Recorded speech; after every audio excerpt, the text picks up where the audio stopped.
The commodity stocks are leading declines in the Australian stock market. Heidi on that watch. Heidi, good morning.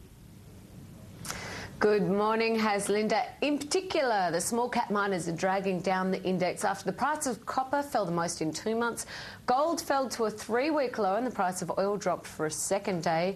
And with those kinds of falls in commodity prices, we are seeing the commodity producers heading lower.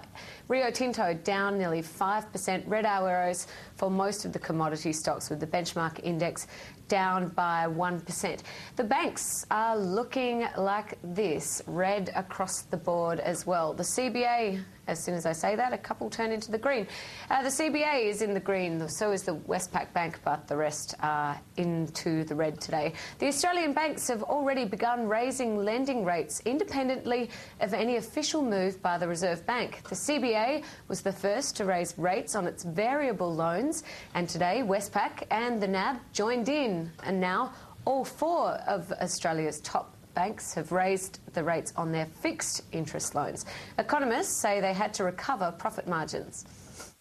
The government wants to push the economy forwards, but the banks need to rebuild profitability. Their balance sheets have been weakened. They want to widen the spreads between lending and borrowing rates for them. They want to earn more income to sort out the problems on the balance sheet.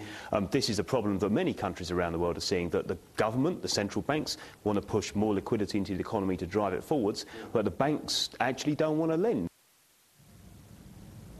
And we'll get the RBA's perspective on the economy when it releases the minutes from this month's meeting in about half an hour from now. Haslinda, back to you. Heidi, I need my sunglasses. Sea of red this morning. We have the MSCI currently down by 0.9 to 1%. And, of course, the benchmark in your part of the woods currently down by 1%.